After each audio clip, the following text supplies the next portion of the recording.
Welcome back. Agitated residents of Camurli marched the Mapsa police station on Tuesday. They complained that the accused involved in Asgao murder case assaulted yet another girl at Camurli with knife. People have demanded immediate arrest of the accused. Goa Foundation in its affidavit has attempted to counter all the points made by the state government before the apex court.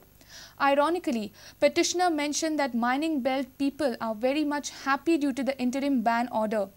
Petitioner strongly requested not to permit mining in Goa anymore unless stringent monitoring mechanism for mining activity is put in place.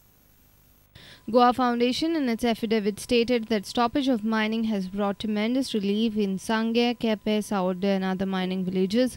Foundation says that till today the state government is hard-pressed to produce a list of so-called legal mines 10 months after it has come to power and 5 months after the writ petition was filed.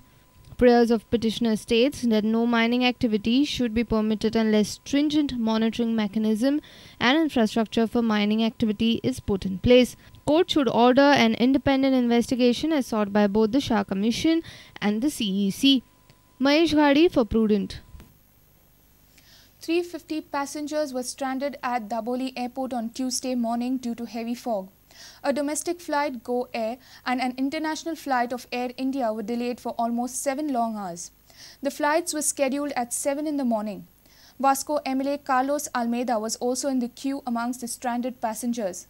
Navy authorities denied permissions for flying civil flights during their scheduled sorties. Issue was reported to the CM, but Navy did not pay any heed to the requests. We are supposed to travel in the morning by like Go Air flight to Bombay. And then because of bad weather, this flights could not land. And as the flight could not land, then the Navy have refused the permission. For a takeoff. And people have suffered. See, because Navy could have adjusted these 2 aircraft to take off. One is Air India and second is Go Air. See, about 400 passengers are there, 400, and they are connecting flights. They have got other appointments. They have got so many people. I met a passenger who was supposed to go for an operation today evening. And Navy could have been lenient. They could have easily given this aircraft to take off. I think this is a Navy. This is a Navy should be more realistic, and Navy should be kind to the public. See, because this Navy is there for the public and for the people. I informed the Chief Minister immediately from the aircraft. I called him up and he spoke to the Navy. And there's a request, but then see, people are suffering, and I'll even get this matter up in the assembly because this runway belongs to us Goans, and if we Goans can't benefit, then why we want a Navy here? CM called me back and then he has said that he has talked to the Navy and they're going to give some relaxation.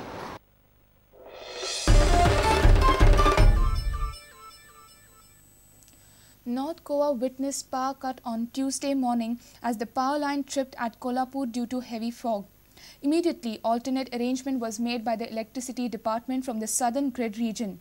Power supply was restored nearly after 2 hours. This is the second time that grid has failed in last 3.5 months.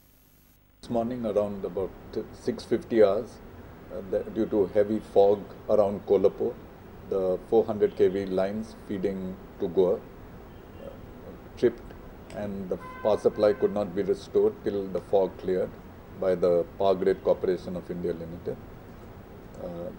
I immediately took up the matter with them and alternative arrangements were made to supply southern region power to the various parts of Goa. In the meantime, Power Grid tried to restore the power supply, but it took about 1 hour before the fog cleared.